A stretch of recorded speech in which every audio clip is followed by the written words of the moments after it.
Chapter 1. The Politics of Church. Going to church is a politically subversive act, or at least it used to be.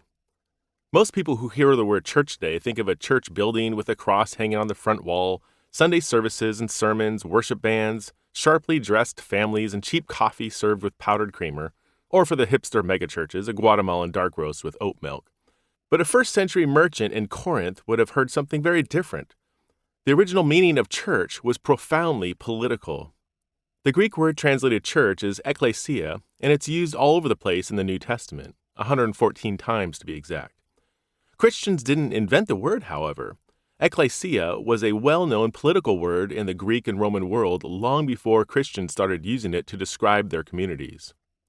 In ancient Greece, the ekklesia was the regular gathering of male Athenian citizens to listen to, discuss, and vote on decrees that affected every aspect of Athenian life, both public and private. This group would gather 30 to 40 times a year and vote on many political issues, from financial matters to religious ones, from public festivals to war, from treaties with foreign powers to regulations governing ferry boats. The Ecclesia of Athens was indeed the most central and most definitive institution of the Athenian democracy. In the first-century Roman world, ecclesia retained many of its political connotations from ancient Greece.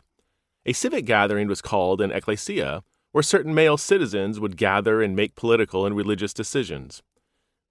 A preacher, kerux, also translated herald, would call an ecclesia. Once the group gathered, they would offer prayers, proclaim curses against wrongdoers, make animal sacrifices, and discuss and vote on various civic and political issues.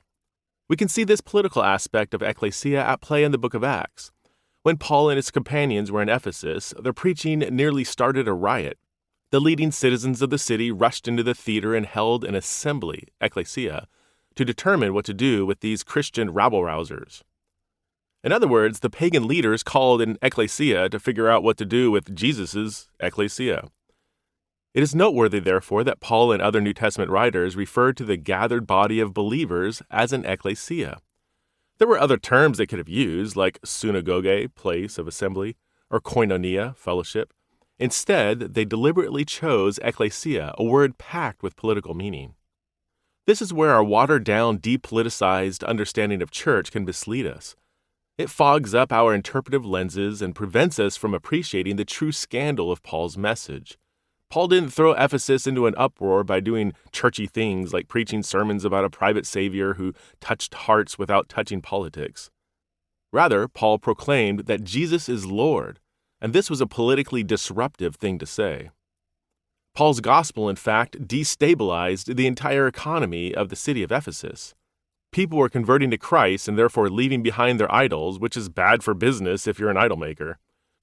According to one silversmith, there is danger not only that our trade will lose its good name, but also that the temple of the great god Artemis will be discredited, and the goddess herself, who is worshipped throughout the province of Asia and the world, will be robbed of her divine majesty. Acts chapter 29, verse 27. Paul's proclamation that Jesus is king was an affront to Artemis, the patron goddess of the city, who was believed to be the source of the city's economic success. Wealth and idolatry the idolatry of wealth walked hand in hand, and the gospel Paul preached disrupted both religion and politics. In the ancient world, there was no separation between religion and politics. They went together like butter on bread. Artemis wasn't just some goddess that people in Ephesus worshipped in the privacy of their individual lives. Rather, the Ephesians believed that their city's political success was intertwined with their devotion to Artemis. If Artemis lost followers or didn't receive the homage she was due, she would remove her blessing from the city. This was what threw the city into a panic. Like the Hebrew exiles before them, Jeremiah chapter 29, verse 7, the Ephesian Christians were called to seek the good of their city.